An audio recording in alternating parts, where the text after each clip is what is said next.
O grito ecoou pela casa grande antes do amanhecer. Isabel Tavares corria pelos corredores com os pés descalços, o vestido de dormir manchado de sangue que não era seu.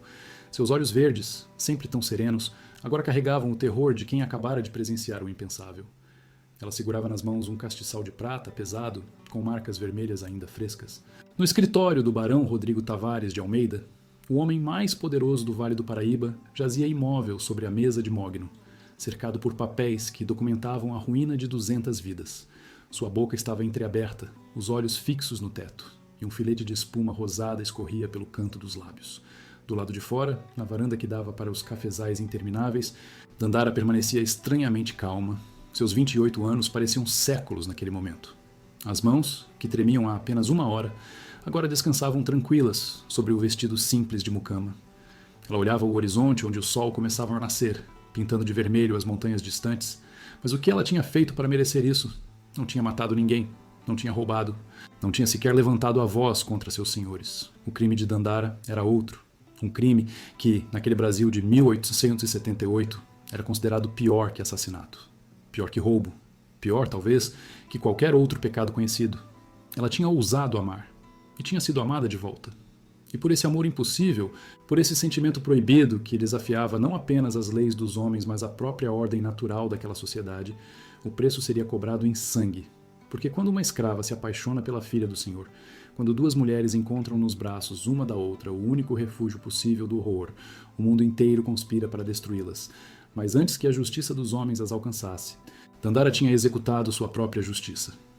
E o que você está prestes a descobrir vai revelar como uma mulher considerada propriedade, sem direitos, sem voz, sem futuro, conseguiu desmantelar um império de crueldade usando apenas sua inteligência e uma paciência que aprendera ao longo de 16 anos de cativeiro. Esta é a história de como o amor se tornou arma, e de como a vingança, quando executada com precisão cirúrgica, pode ser mais devastadora que qualquer revolta armada. Antes de continuar, me diz uma coisa nos comentários. De onde você está assistindo? Escreve aí sua cidade, seu estado, porque o que aconteceu naquela fazenda do Vale do Paraíba em 1878 não foi caso isolado. Aconteceu em todo canto desse Brasil. Aconteceu na sua região, com certeza. E preciso que você entenda que essa história, por mais chocante que pareça, foi multiplicada por milhares, por milhões de vezes em todo o território nacional. Escreve nos comentários de onde você é. Quero saber se essa história chegou até você, no norte, no sul, no nordeste, no centro-oeste, porque ela pertence a todos nós. É parte da nossa história que muita gente prefere esquecer, mas que precisa ser contada. E já aproveita e deixa aquele like, se inscreve no canal e ativa o sininho.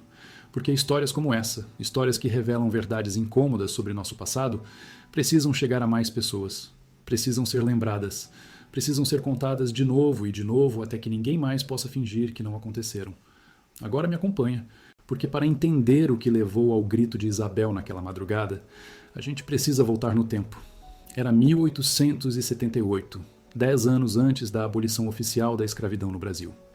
A Lei do Ventre Livre, aprovada em 1871, já declarava livres os filhos de mulheres escravizadas nascidos a partir daquela data. Mas os mais de 1,5 milhão de pessoas ainda mantidas em cativeiro continuavam sendo tratadas como gado, como ferramentas, como objetos sem alma. O Brasil era o último país das Américas a manter a escravidão em grande escala. Enquanto a Inglaterra pressionava por abolição, enquanto os Estados Unidos haviam acabado com a instituição após Guerra Sangrenta, o Império Brasileiro resistia. Os barões do café, senhores todo-poderosos que sustentavam a economia nacional com trabalho forçado, tinham assento no parlamento e ouvidos no Palácio Imperial. Eles não abririam mão de seus lucros sem luta. No Vale do Paraíba, região que se estendia entre Rio de Janeiro e São Paulo, a riqueza jorrava em rios de café. Era ali que ficavam as maiores fazendas, as fortunas mais obscenas, construídas sobre fundações de sofrimento humano. Cerca de 60% da população daquela região era composta por escravizados. Em algumas fazendas, a proporção chegava a 90%. 200, 300 almas negras e pardas para cada família branca que vivia na Casa Grande. A Fazenda Santa Helena era uma dessas propriedades. Erguida no topo de uma colina, a Casa Grande branca, com suas colunas coloniais, dominava a paisagem. Dos seus 42 cômodos, podia-se ver quilômetros e quilômetros de cafezais, que desciam pelas encostas como tapete verde escuro. Eram 1.200 alqueires de terra produtiva, trabalhados por 220 escravizados, que produziam fortuna anual equivalente a milhões em valores de hoje. O barão Rodrigo Tavares de Almeida tinha 47 anos e reinava sobre esse império particular com autoridade absoluta. Alto, magro, sempre vestido de negro, ele era conhecido na região como homem de princípios rígidos e fé católica profunda. Ia à missa todo domingo, doava para obras de caridade, recebia o capelão em sua casa, para a sociedade do Vale do Paraíba. Era exemplo de senhor esclarecido, mas dentro dos limites de suas terras, onde nenhuma lei do império efetivamente alcançava, o barão era Deus e demônio simultaneamente. Ele decidia quem vivia e quem morria, quem comia e quem passava fome, quem dormia nas senzalas apertadas e quem era jogado no tronco para ser açoitado até a carne abrir. Ao seu lado governavam outros tiranos menores. Severino Costa, o feitor mor, um sujeito de 42 anos com o rosto marcado por cicatrizes de varíola que deixavam sua pele como couro velho. Ele carregava sempre um chicote trançado com 5 pontas, cada uma terminando em nó que arrancava a carne. Diziam que Severino sentia prazer real ao aplicar castigos, que seus olhos brilhavam de excitação quando os escravizados gritavam sob o chicote. Joaquim Tavares, irmão mais novo do barão, administrava a parte financeira da fazenda. Tinha 36 anos, cabelos louros e maneiras educadas quando recebia visitas. Mas nas senzalas, seu nome era pronunciado em sussurros de medo. Ele considerava as mulheres escravizadas propriedade sua para usar como quisesse, e usava com frequência, sem cerimônia, sem piedade. E havia Dona Amélia, a baronesa, esposa do senhor, uma mulher de 43 anos que fora bonita na juventude, mas que agora carregava no rosto a amargura de casamento sem amor e vida sem propósito além de administrar a casa. Ela compensava sua impotência encontrando vítimas ainda mais impotentes. As mucamas da Casa Grande sofriam sua crueldade psicológica refinada. Humilhações diárias que quebravam o espírito mesmo sem tocar o corpo. A rotina do horror começava antes do sol nascer. O sino da fazenda tocava às 4:30 da manhã, chamando os escravizados para mais um dia de trabalho. Eles saíam cambaleando das senzalas superlotadas, onde dormiam amontoados em prateleiras de madeira sem colchão, apenas esteiras velhas sobre tábuas duras. O café da manhã era distribuído em gamelas comunitárias. Farinha de milho cozida, às vezes com feijão, raramente com carne. Comiam rápido, em pé, porque não havia tempo a perder. Às 5:15, todos deviam estar nos cafezais. O cheiro da terra úmida misturava-se com o suor de 200 corpos que trabalhavam sob vigilância constante. Severino circulava montado em seu cavalo, o chicote sempre à mão. Qualquer movimento mais lento, qualquer pausa não autorizada, resultava em chicotada nas costas. Não importava se era homem, mulher ou criança de 12 anos que já trabalhava como adulto. O chicote não discriminava. As refeições do meio-dia eram servidas no próprio campo. 15 minutos para comer, sempre vigiados. Depois, trabalho até o sol se pôr. Só então voltavam às senzalas, exaustos, os corpos doendo de fadiga. O jantar era similar ao café da manhã. Depois, alguns conseguiam dormir. Outros ficavam acordados com dores, feridas que não cicatrizavam direito, doenças que não eram tratadas. Os castigos eram públicos e sistemáticos. Uma vez por semana, no mínimo, algum escravizado era amarrado ao tronco no pátio central, onde todos eram obrigados a assistir. O barão acreditava que exemplo era importante. Então Severino administrava 50, 100 chicotadas, enquanto a vítima gritava, e os outros observavam em silêncio forçado, aprendendo a lição. Mas no início de 1877, algo mudou naquela rotina de horror. Dandara tinha chegado à fazenda Santa Helena 16 anos antes. Ela nascera em 1850, em Quilombo escondido nas montanhas de Minas Gerais, comunidade de fugitivos que tentavam viver livres longe dos senhores. Seu nome fora escolhido pela mãe em homenagem à guerreira de Palmares, mulher que lutara até a morte contra a escravidão no século anterior. Era nome de resistência, de orgulho, de recusa à submissão. Os primeiros 12 anos de vida de Dandara foram os únicos em que conheceu algo parecido com liberdade. O quilombo era pequeno, cerca de 80 pessoas vivendo em casas simples de pau a pique, cultivando roças escondidas entre árvores. Tinha a escola improvisada onde aprendia as primeiras letras com o ex-escravo que conseguira a educação antes de fugir. Tinha festas nas noites de lua cheia, onde os mais velhos contavam histórias da África que nunca conheceram, mas que guardavam na memória coletiva. Tinha sua mãe, Quênia, mulher forte de olhos penetrantes que trabalhava como parteira. E tinha seu pai, Tomás, que sabia fazer armadilhas e caçar nas matas. Dandara lembra do último dia daquela vida com clareza fotográfica que nunca a abandonou. Foi em janeiro de 1862. Ela tinha 12 anos. O sol estava alto quando escutaram os cães. Capitães do mato tinham encontrado o quilombo. Eram 10 homens armados com espingardas, facões, correntes. Vinham para capturar fugitivos e receber recompensa por cada corpo devolvido aos senhores. O pai de Dandara pegou em armas junto com outros homens. Tentaram defender as famílias, mas não tinham chance contra espingardas. Ela viu o pai cair com um tiro no peito, o sangue manchando a terra vermelha. Viu a mãe correr para tentar protegê-lo e ser derrubada com coronhada na cabeça. Os capitães amarraram os sobreviventes com cordas. Dandara estava entre eles, as mãos sangrando de tanto puxar as amarras. Eles foram forçados a descer a montanha, uma caminhada de 3 dias até a cidade mais próxima. Os que não conseguiam andar rápido o suficiente eram açoitados. Uma mulher idosa morreu no caminho. Deixaram o corpo na estrada para os urubus. Na cidade, os capturados foram vendidos em leilão público. Dandara subiu no palanque e foi examinada como gado. Homens brancos apalparam seus braços, abriram sua boca para ver os dentes, comentaram sobre suas pernas. O barão Rodrigo comprou ela por preço baixo. Menina de 12 anos, órfã, sem treinamento, mas forte e saudável. Boa para trabalhar. A viagem até a fazenda Santa Helena durou 5 dias. Dandara foi amarrada junto com outros 6 escravizados recém-comprados na traseira de uma carroça. Comiam uma vez por dia. Bebiam água suja de poços pelo caminho. Dormiam no chão, ainda amarrados, com medo de fugir, porque os capitães do mato que escoltavam a carga deixavam claro o que aconteceria com quem tentasse. Quando chegaram, Dandara viu pela primeira vez a casa grande e branca no topo da colina. Parecia castelo dos contos que sua mãe contava. Mas não era castelo de princesas. Era prisão disfarçada de palácio. Nos primeiros meses, Dandara trabalhou nos cafezais. Acordava no escuro, dormia no escuro, e entre esses 2 escuros havia apenas dor.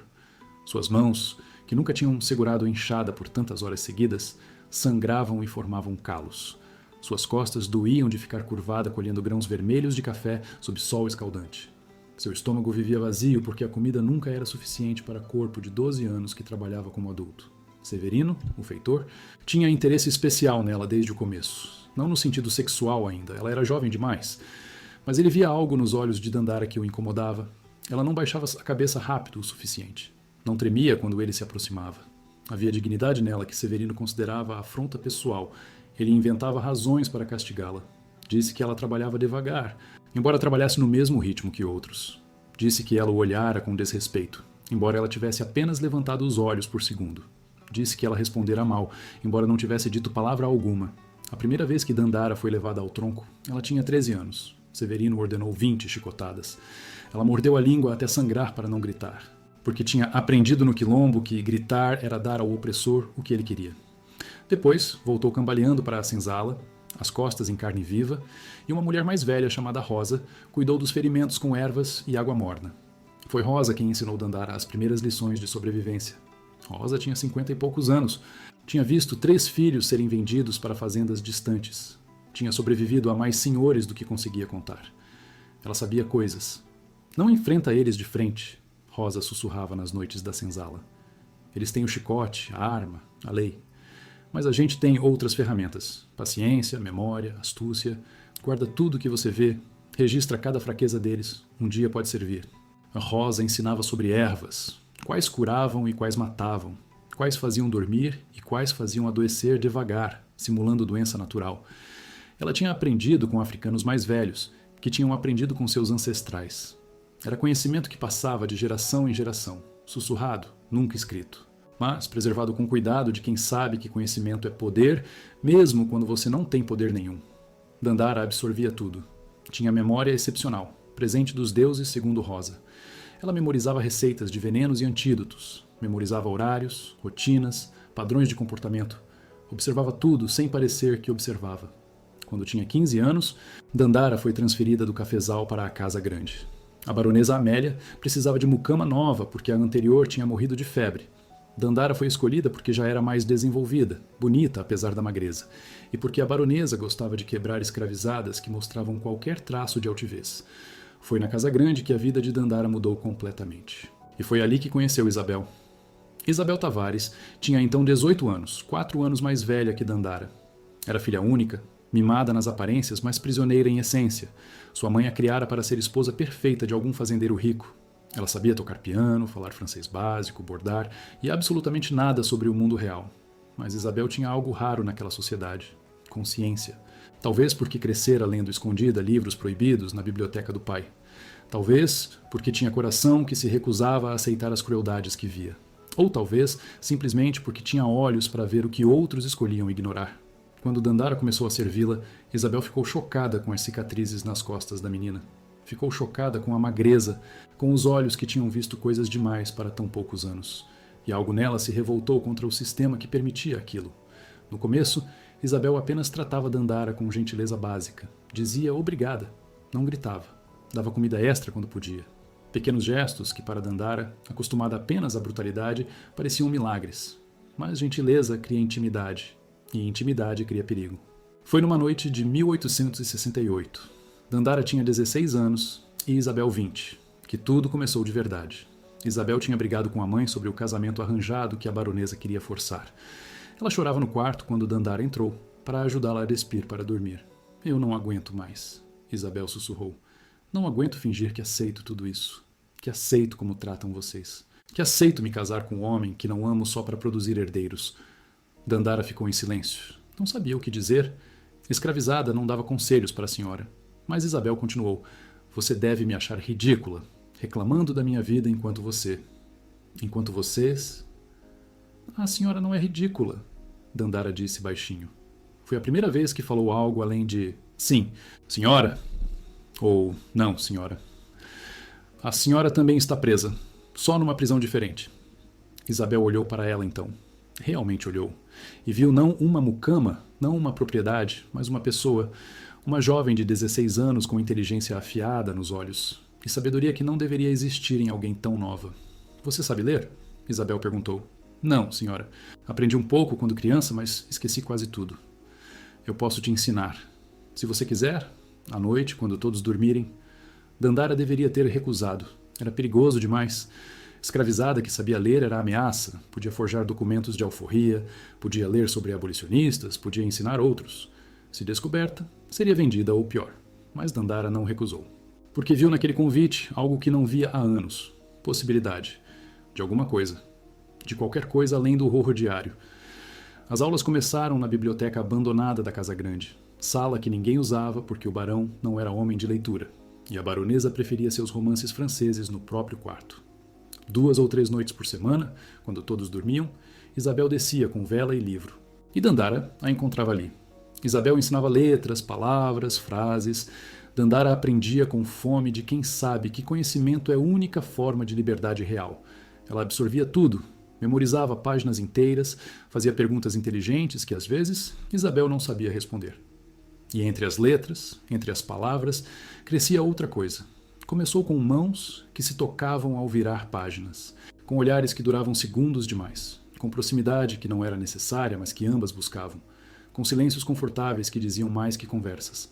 Nenhuma das duas falou sobre isso por meses, porque nomear o que acontecia tornaria real, e tornar real significaria enfrentar a impossibilidade absoluta. Uma relação entre duas mulheres já era pecado. Entre senhora e escravizada era impensável. Entre filha de senhor e propriedade de seu pai, era catástrofe esperando para acontecer. Mas o coração não respeita leis dos homens. E aos 17 anos, Dandara se viu completamente apaixonada por Isabel. E sabia, pelos olhares, pelos toques, pelos suspiros, que Isabel sentia o mesmo. Foi numa noite de tempestade em 1869 que o primeiro beijo aconteceu. A chuva batia com violência nas janelas da biblioteca. Os trovões abafavam qualquer som. E quando Isabel tentou explicar poema que liam, Dandara a interrompeu beijando-a. Isabel poderia ter gritado, poderia ter chamado guardas, poderia ter mandado açoitar Dandara até a morte por tal ousadia. Em vez disso, retribuiu o beijo com o desespero de quem finalmente encontra algo verdadeiro em vida de mentiras. Elas sabiam que era loucura. Sabiam que descoberta significaria morte para Dandara e desgraça para Isabel. Mas continuaram mesmo assim, porque pela primeira vez em anos de sofrimento, Dandara tinha razão para querer viver além de mera sobrevivência. E Isabel tinha razão para despertar além de destino de esposa ornamental. O relacionamento manteve-se secreto por anos. Elas eram cuidadosas, nunca se tocavam onde outros pudessem ver. Mantinham formalidade absoluta durante o dia. Só nas madrugadas da biblioteca, quando a casa dormia profundamente, permitiam-se ser quem realmente eram. Mas segredos desse tamanho eventualmente vazam. E em 1872, quando Dandara tinha 22 anos, as primeiras suspeitas começaram. Dona Amélia notou primeiro. A baronesa tinha olhos de gavião para qualquer ameaça ao seu controle. Ela viu como Isabel olhava para Dandara às vezes, viu como insistia que fosse Dandara, e só Dandara a ajudar a vestir, a pentear o cabelo, a acompanhar. Viu intimidade que não deveria existir. A baronesa começou campanha sutil de crueldade. Inventava erros de Dandara para justificar castigos. Obrigava a mucama a ajoelhar-se diante de visitas e beijar seus pés como punição por suposta insolência. Negava comida por dias, como disciplina. Tudo para humilhá-la, especialmente quando Isabel estava presente, testando se a filha reagiria. Isabel tentava manter neutralidade, mas seus olhos atraíam. Quando Dandara era humilhada, Isabel empalidecia. Quando Dandara era castigada, Isabel tremia. A baronesa via e tomava nota mental. Severino também começou a notar, mas por razões diferentes. Dandara agora tinha 20 e poucos anos, corpo de mulher, e o feitor desenvolvera a obsessão sexual doentia por ela. Ele a convocava para tarefas na casa do feitor, inventava razões para tê-la sozinha, fazia comentários obscenos que ela fingia não entender. Dandara resistia usando a única arma que tinha, astúcia. Ela nunca dizia não diretamente, porque isso traria castigo. Mas arranjava testemunhas, garantia que outros escravizados estivessem por perto. Fingia não entender insinuações, criava desculpas plausíveis para sair. Era dança perigosa que exigia inteligência constante. Joaquim Tavares, o administrador, também tinha Dandara na mira. Ele já tinha violentado dezenas de mulheres escravizadas, considerava direito seu. Dandara sabia que, eventualmente, chegaria a sua vez. Ela já tinha visto o padrão. Joaquim escolhia a vítima. A convocava às senzalas isoladas sob pretexto de trabalho administrativo, abusava, e a vida seguia como se nada tivesse acontecido. Dandara começou a preparar defesas. Rosa lhe ensinou ervas que causavam impotência temporária, que podiam ser misturadas em bebidas. Dandara memorizava horários quando Joaquim estava bêbado demais para ser ameaça real. Criava rede de aliados entre outros escravizados que podiam avisar quando ele se aproximava. Mas a pressão aumentava de todos os lados. Era questão de tempo até algo quebrar. Em 1875, 2 eventos aceleraram tudo. Primeiro, o barão começou negociações sérias para casar Isabel, agora com 23 anos, com o coronel Augusto Ferreira. O coronel tinha 50 anos, era viúvo 2 vezes. Ambas esposas tinham morrido jovens sob circunstâncias misteriosas e tinha a reputação de crueldade extrema com seus escravizados. Diziam que ele torturava pessoas até a morte por diversão, que mantinha tronco especial com pregos nas costas. Isabel ficou apavorada. Disse ao pai que não queria se casar. O barão riu da recusa. Mulher não escolhia marido, pai escolhia. O casamento estava marcado para 6 meses depois. Segundo, Severino, cada vez mais obcecado e frustrado pela resistência de Dandara, intensificou o assédio. Ele a seguia, a encurralava em cantos escuros, fazia ameaças cada vez mais explícitas. Ela escapava sempre por milímetros, mas sabia que eventualmente não conseguiria. Foi nesse momento que Dandara e Isabel começaram a falar seriamente sobre fuga. Nas madrugadas da biblioteca, sussurrando para que ninguém ouvisse, planejavam o impossível. Isabel tinha joias que poderiam ser vendidas, tinha contatos em São Paulo, cidade grande onde poderiam desaparecer. Dandara conhecia rotas de fuga usadas por quilombolas, tinha aprendido com Rosa, mas sabiam que fuga simples não funcionaria. Quando filha de barão desaparecesse junto com mucama escravizada, a caçada seria implacável. Capitães do mato seriam contratados. Autoridades seriam subornadas. Elas seriam encontradas e mortas publicamente como exemplo. Não basta fugir, Dandara disse numa daquelas noites. Eles precisam estar ocupados demais para nos caçar. Precisam estar destruídos demais para terem recursos. O que você quer dizer? Isabel perguntou. Dandara ficou em silêncio por um momento. Então disse, vingança primeiro. Destruição do poder deles, depois fuga. Isabel ficou assustada, mas também intrigada. Como? E Dandara começou a explicar plano que vinha desenvolvendo por meses na cabeça. Plano meticuloso, paciente, cruel em sua precisão. Plano que usaria contra seus opressores as mesmas armas que eles usavam contra escravizados. Conhecimento de fraquezas, exploração de vícios, manipulação de sistema. Mas antes que pudessem começar a executar qualquer coisa, catástrofe aconteceu. Era março de 1876. Dandara tinha 26 anos. Ela estava na senzala numa quinta-feira à noite, tentando dormir depois de dia exaustivo, quando escutou passos pesados. A porta foi chutada. Severino entrou cambaleando, bêbado de cachaça, o rosto vermelho de raiva e desejo. Outros escravizados fingiram dormir, aterrorizados demais para reagir. Você acha que pode me rejeitar? Severino cuspiu as palavras. Acha que é melhor que as outras? Dandara tentou levantar, mas ele a empurrou de volta. Ela tentou gritar, mas ele tapou sua boca com mão que cheirava a bebida. E então, enquanto 20 pessoas fingiam dormir ao redor porque ajudar significava morte, Severino a estuprou com violência calculada para quebrar não apenas corpo, mas espírito. Quando Severino finalmente saiu, Dandara ficou imóvel na esteira. O corpo doía de formas que nunca imaginara possível. A humilhação queimava mais que qualquer chicotada. Mas algo estranho aconteceu naquele momento de dor absoluta. Em vez de quebrar, Dandara cristalizou. Foi como se todas as células do corpo decidissem simultaneamente que sobrevivência não bastava mais, que viver com medo não era viver, que chegara a hora de escolher entre morrer lentamente ou arriscar tudo por chance de vingança real. Rosa veio até ela quando Severino foi embora. Limpou o sangue com pano úmido, passou ervas nas feridas e sussurrou: "Agora você sabe o que precisa fazer." Dandara sabia, sempre soubera. Mas antes daquela noite, parte dela ainda tinha medo das consequências. Agora não tinha mais nada a perder. Ela esperou 3 dias para as dores físicas diminuírem. Não falou com ninguém sobre o estupro, nem com Isabel, porque colocar em palavras tornaria real demais. Apenas planejou. Isabel percebeu que algo tinha mudado. Via nos olhos de Dandara uma determinação fria que não existia antes. Quando finalmente Dandara contou o que Severino fizera, Isabel chorou. Quis ir ao pai denunciar o feitor. Dandara segurou suas mãos e disse não. Seu pai não fará nada. Severino é valioso demais. E mesmo que fizesse algo, seria castigo leve. Eu preciso de justiça real. E você precisa entender que para termos futuro juntas, esse sistema inteiro precisa cair. O que você vai fazer? Isabel perguntou com medo na voz. Vou usar tudo o que aprendi. Tudo o que observei. Vou destruí-los um por um, usando as fraquezas deles contra eles mesmos. E quando estiver feito, vamos fugir daqui. Isabel queria protestar, dizer que era perigoso demais, mas olhou para o rosto da mulher que amava e viu que nada que ela dissesse faria diferença. Dandara tinha tomado decisão, então Isabel fez a única coisa que podia. Como posso ajudar? A vingança de Dandara começou com Severino.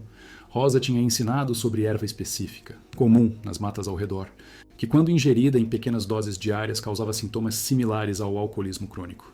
Tremores, paranoia, confusão mental. Eventualmente, falência do fígado. Severino bebia cachaça todo dia.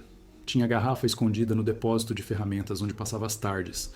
Dandara tinha acesso a esse depósito porque às vezes era mandada buscar ferramentas para a casa grande.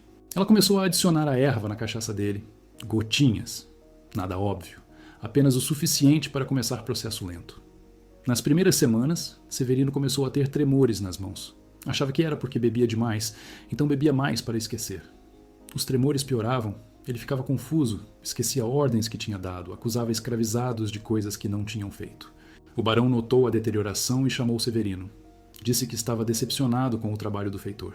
Severino jurou que ia melhorar, mas não conseguia. A erva estava corroendo seu corpo sistematicamente. Em 2 meses, Severino mal conseguia montar cavalo. Em 3, tinha ataques de paranoia, onde via coisas que não existiam. Em 4, estava acamado, o fígado falhando, a pele amarelada, vomitando sangue. Ninguém suspeitou de envenenamento. Todos acharam que era apenas bêbado que tinha bebido demais por anos demais. O barão nem chamou o médico. Deixou Severino morrer lentamente no quarto de feitor, com dores que nenhum láudano conseguia aliviar. Dandara foi até lá uma vez, levando água, e olhou nos olhos dele. Severino estava consciente o suficiente para reconhecê-la. Viu algo no olhar dela que o fez entender.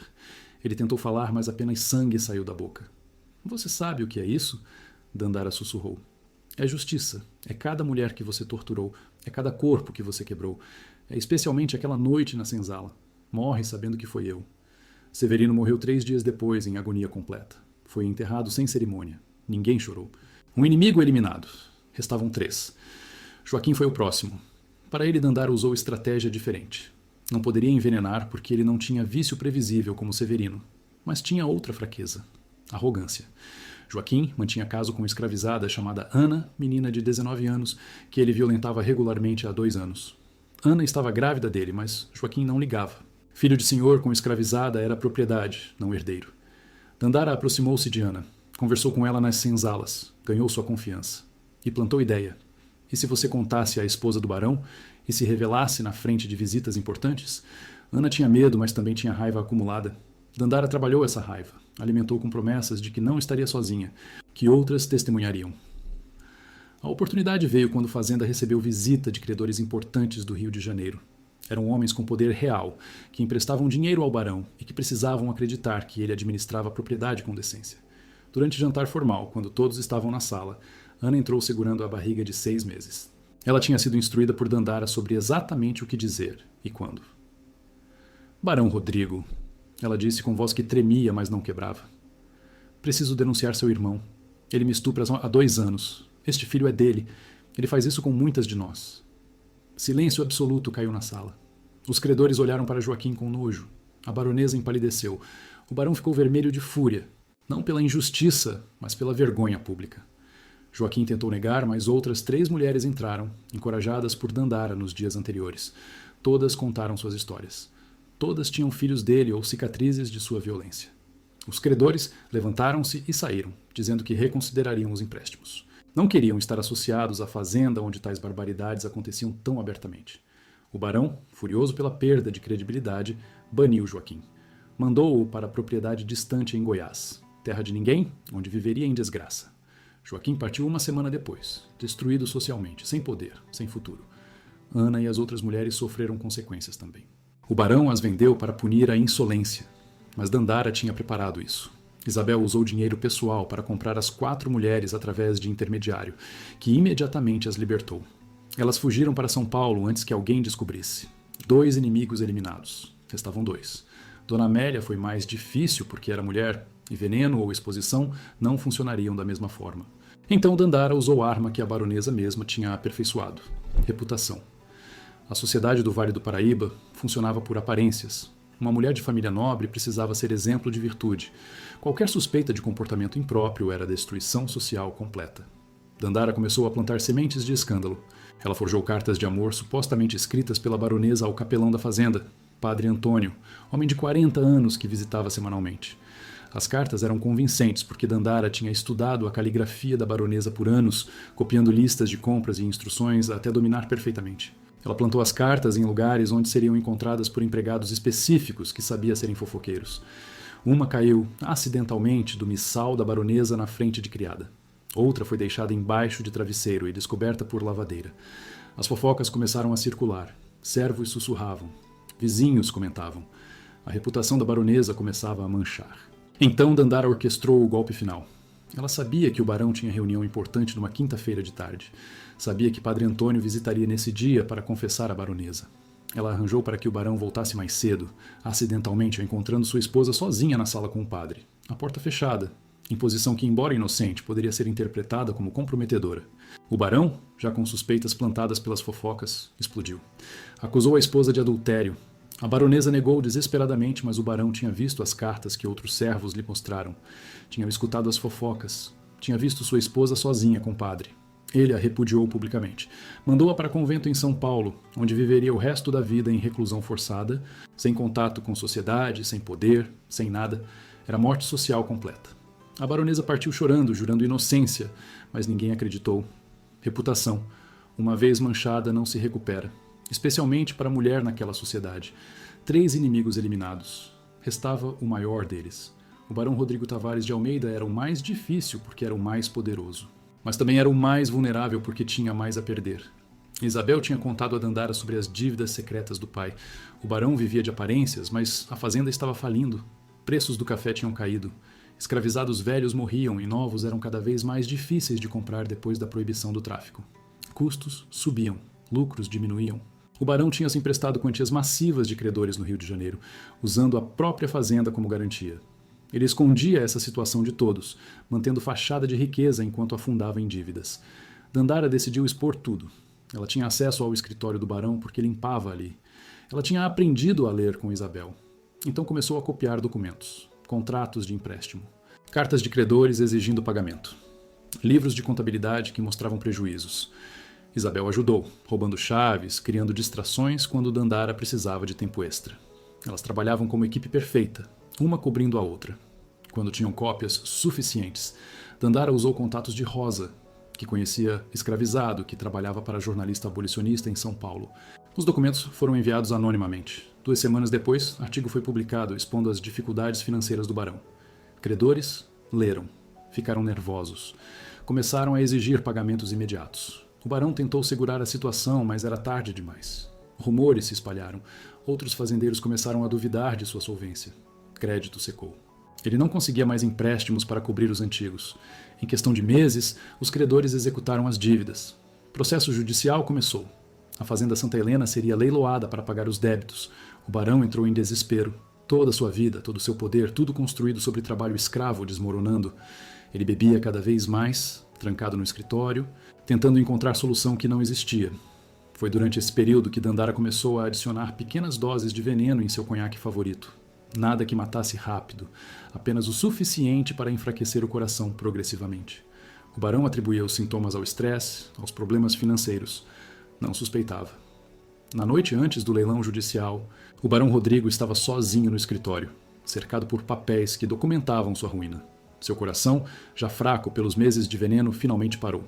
Foi Isabel quem o encontrou na manhã seguinte. O corpo frio sobre a mesa, rodeado de garrafas vazias. Parecia suicídio de homem que não suportara perder tudo. Ninguém suspeitou de assassinato. E assim, os 4 opressores estavam eliminados. Severino morto em agonia. Joaquim exilado em desgraça. Amélia enterrada viva em convento. Rodrigo morto pela própria arrogância e pela paciência infinita de mulher que ele considerava propriedade. O clímax chegou no dia do leilão. Era maio de 1878. A fazenda Santa Helena estava repleta de compradores potenciais, curiosos, credores ansiosos para recuperar seus investimentos. Isabel Tavares, agora órfã e única herdeira, tinha aproveitado brecha legal. Antes que o processo judicial tomasse controle total dos bens, ela usou objetos pessoais que legalmente eram seus, joias de herança da avó, objetos de valor no quarto, para obter dinheiro. Com esse dinheiro, ela comprou documentos de alforria para 50 escravizados. Dandara foi a primeira, Rosa foi a segunda. Ana e as outras mulheres que tinham denunciado Joaquim foram seguidas. Famílias inteiras foram libertadas. Quando o leiloeiro começou o processo de venda, Isabel subiu no pódio improvisado no pátio da fazenda. 200 pessoas olhavam. Escravizados que ainda não tinham sido libertados. Compradores. Autoridades. Sociedade inteira do Vale do Paraíba. Senhoras e senhores. Isabel começou com voz que não tremia. Antes que este leilão prossiga, preciso fazer declaração pública. Silêncio caiu. Todos esperavam. Renuncio à minha herança. Renuncio ao meu nome. Renuncio à posição que ocupei nesta sociedade que constrói riqueza sobre sofrimento humano. Murmúrios de choque ondularam pela multidão. Escolho o amor sobre a hipocrisia. Escolho a liberdade sobre a cumplicidade. E escolho esta mulher. Ela apontou para Dandara, que estava ao lado. Sobre tudo que esta sociedade doente valoriza. O escândalo foi absoluto. Mulheres desmaiaram. Homens gritaram blasfêmias. O padre presente fez sinal da cruz múltiplas vezes. Mas Isabel não parou. Dandara não é minha propriedade. Ela é a mulher que amo e vou passar o resto da minha vida ao lado dela, construindo vida digna longe deste vale de horrores. Dandara subiu ao pódio. Segurou a mão de Isabel diante de todos. E pela primeira vez em 16 anos de escravidão, falou em voz alta sem pedir permissão. Vocês me consideraram coisa, objeto, ferramenta, mas eu sempre fui humana, sempre tive mente, coração, alma, e usei tudo isso para destruir o sistema que me escravizava. Cada um dos meus opressores caiu não por acaso, mas porque eu planejei meticulosamente sua queda. Outro choque. As pessoas percebiam o que ela estava confessando. Severino morreu envenenado por minhas mãos, Joaquim foi exposto por minha estratégia, Amélia foi destruída por minhas forjações, Rodrigo foi levado à morte por minha paciência. E faço isso sem arrependimento, porque cada ato foi justiça que seus tribunais nunca me dariam. Guardas começaram a se mover, mas Isabel os parou. Tocar nela é me tocar. E eu ainda tenho influência suficiente para causar problemas. Era verdade. Isabel ainda era filha de barão, mesmo que caído. Alguns compradores presentes tinham interesse em não criar escândalo maior.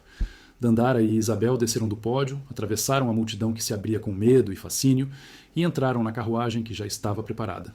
Rosa e outras 5 pessoas libertadas foram com elas. Elas fugiram para São Paulo naquele mesmo dia. A caçada que temiam nunca veio com força total, porque os credores estavam ocupados demais disputando os restos da fazenda entre si. Autoridades locais não queriam escândalo maior que já era enorme. E sociedade do Vale do Paraíba preferiu fingir que nada tinha acontecido, enterrar a história como enterra-se segredo vergonhoso. Em São Paulo, Dandara e Isabel se juntaram a círculos abolicionistas e feministas nascentes. Suas histórias pessoais tornaram-se poderosas ferramentas de propaganda. Dandara falava em reuniões secretas sobre a escravidão, sobre resistência, sobre vingança inteligente. Isabel escrevia artigos, sob pseudônimo, denunciando a hipocrisia da elite cafeeira. Elas viveram juntas os anos seguintes. Não podiam se casar legalmente, mas construíram vida de parceria verdadeira. Trabalharam pela abolição. Ajudaram outros escravizados a fugirem. Abrigaram fugitivos em sua casa modesta. Quando a abolição finalmente veio em 13 de maio de 1888, Dandara chorou. Tinha 38 anos. Isabel tinha 42. Elas estavam na praça quando essa notícia chegou, abraçadas no meio da multidão que celebrava. Rosa, que tinha acompanhado as duas por toda a jornada, morreu em 1890, com cerca de 65 anos, em paz, rodeada por pessoas que amava. Antes de morrer, ela disse a Dandara: "Você fez o que precisava ser feito. Não carregue culpa. Carregue orgulho." Dandara viveu até 1912, morreu aos 62 anos de causas naturais, em casa que dividia com Isabel. Seus últimos anos foram dedicados a escrever memórias que documentavam não apenas sua história pessoal, mas a de centenas de escravizados que conhecera. Esse manuscrito foi preservado e, décadas depois, ajudou historiadores a entenderem a realidade da escravidão brasileira, através dos olhos de quem a viveu. Isabel sobreviveu a ela por 3 anos, morrendo em 1915, aos 69. Ela nunca se arrependeu de suas escolhas. Em seu leito de morte, disse a amigos: "Escolhi amor verdadeiro sobre riqueza falsa. Foi a melhor decisão da minha vida." E os outros antagonistas? Joaquim morreu em Goiás em 1883, miserável e sozinho, de febre amarela. Ninguém compareceu ao seu enterro. Dona Amélia viveu até 1895 no convento, louca de raiva e solidão, insistindo até o fim que tinha sido vítima de conspiração. Ninguém acreditou. A fazenda Santa Helena foi dividida e vendida em lotes. Nunca mais recuperou o prestígio. Hoje, o que resta da Casa Grande é ruína visitada por turistas que escutam versão sanitizada da história, sem mencionar o sangue que molhou cada tijolo. Mas a verdadeira história de Dandara viajou por outros caminhos. Entre comunidades negras, seu nome tornou-se lenda. Contavam nos quilombos, nas senzalas, nas rodas de conversa após a abolição, sobre a mulher que usou inteligência como arma e destruiu seus opressores, um por um. A história de Dandara e Isabel revela verdade que a elite brasileira tentou enterrar. Que resistência à escravidão não foi apenas revoltas e fugas, mas também sabotagem silenciosa, vingança calculada, destruição sistemática de estruturas de poder por quem melhor as conhecia. E revela outra verdade igualmente desconfortável: que amor entre duas mulheres, especialmente atravessando abismos de raça e classe, possuía poder revolucionário. Porque desafiava não apenas uma lei ou costume, mas fundamento inteiro de sociedade baseada em hierarquias rígidas de gênero, raça e poder. Mas Dandara não foi única. A história dela multiplicou-se por milhares, por milhões. A escravidão no Brasil durou oficialmente 355 anos, de 1533 a 1888. Foram trazidos cerca de 5 milhões de africanos escravizados, mais que qualquer outro país das Américas. Incontáveis outros nasceram em cativeiro, filhos, netos, bisnetos de pessoas roubadas. E cada um tinha a história. Cada um resistiu de alguma forma. Alguns através de revoltas abertas, como Dandara e seus pais no Quilombo. Outros através de sabotagem no trabalho, envenenamento de senhores, fugas, suicídios, abortos para não gerar filhos que seriam escravizados. E outros ainda através de estratégias sutis, como as de Dandara, usando inteligência e paciência contra sistema que os considerava irracionais. Essas histórias foram apagadas propositalmente, porque reconhecer a agência, inteligência e humanidade plena dos escravizados significaria reconhecer magnitude do crime, significaria aceitar que cada senhor de escravos era torturador, que cada fazenda era campo de concentração, que a riqueza do Brasil imperial foi construída sobre genocídio prolongado. Até hoje, 136 anos após a abolição, Brasil lida com consequências. Desigualdade racial astronômica. Racismo estrutural que permeia cada instituição. Negação histórica que tenta minimizar o horror do que aconteceu. A história de Dandara importa porque mostra que não houve escravidão benigna. Não houve senhor bondoso. O sistema inteiro era monstruoso. E cada pessoa que participou dele, ativamente ou por cumplicidade silenciosa, carrega responsabilidade. Importa porque mostra que amor e resistência são possíveis até nas circunstâncias mais desesperadoras. Que dignidade humana não pode ser completamente destruída, mesmo sob chicote e corrente. E importa porque nos lembra que justiça muitas vezes precisa ser tomada por aqueles que o sistema judicial recusa proteger. Que vingança não é sempre má, quando é resposta à maldade sistemática. 3 lições desta história ficam. Primeira, nunca subestime a inteligência de quem é oprimido. Eles observam mais atentamente, aprendem mais profundamente, porque sobrevivência depende disso. Dandara venceu, não com força física, mas com estratégia que levou anos para executar. Segunda, amor real desafia todas as hierarquias. O relacionamento entre Dandara e Isabel era impossível segundo leis de sua época, mas aconteceu mesmo assim. E desse amor impossível nasceu coragem para derrubar império de crueldade. Terceira, paciência é arma poderosa. Vingança impulsiva teria levado Dandara à morte rápida, mas vingança calculada executada com precisão cirúrgica ao longo de anos, destruiu inimigos completamente enquanto preservava sua própria vida. A memória de Dandara permanece, não em monumentos oficiais ou livros de história aprovados pelo Estado, mas em histórias contadas de avó para neta, em conversas de cozinha, em memória coletiva de povo que sabe que história oficialmente. Seu nome ecoa junto ao de outras Dandaras que existiram e resistiram. Mulheres negras que recusaram ser quebradas, que usaram todas as ferramentas disponíveis. Inteligência, ervas, aliança, amor, vingança, para sobreviver e, quando possível, prosperar. E sua história nos lembra que cada injustiça histórica deixa feridas que atravessam gerações, que não basta dizer isso foi há muito tempo, que precisamos confrontar verdade do que nossos ancestrais fizeram ou permitiram que fosse feito. Só assim podemos começar processo de cura real. Se esta história tocou você, se fez você sentir raiva pela injustiça, tristeza pelo sofrimento, admiração pela resistência, deixa aquele like aí embaixo. Aperta com força. É o mínimo que podemos fazer pela memória de Dandara e dos milhões como ela. E compartilha este vídeo. Compartilha com seus filhos, seus netos, seus amigos, porque histórias como essa precisam ser contadas, precisam circular, precisam chegar a cada canto deste Brasil que foi construído com sangue de gente como Dandara. Se inscreve no canal e ativa o sininho se ainda não fez. Porque toda semana eu trago histórias que não estão nos livros oficiais, mas que precisam ser lembradas. Histórias de resistência, de amor impossível, de vingança merecida, de justiça que finalmente prevaleceu, mesmo quando o sistema tentou impedi-la. E me responde nos comentários o que você sentiu ao escutar essa história. Você acha que Dandara tinha direito de fazer o que fez? Vingança pode ser justa? E você conhece histórias similares da sua região, da sua família, que merecem ser contadas? Escreve aí. Vamos construir nos comentários um memorial vivo de todas as Dandaras que existiram neste país. Cada história que você compartilha é mais uma peça de verdade que reconstrói passado que tentaram apagar. Obrigada por ter ficado até aqui. Obrigada por ter escutado a história de Dandara. Obrigada por manter viva a memória de quem resistiu. Até o próximo vídeo. E lembra, amor verdadeiro desafia todas as opressões. Resistência inteligente vence brutalidade ignorante. E justiça, mesmo quando tarda, eventualmente chega. Um abraço forte. E não esquece, like, inscrição, sininho. Dandara merece que essa história chegue longe.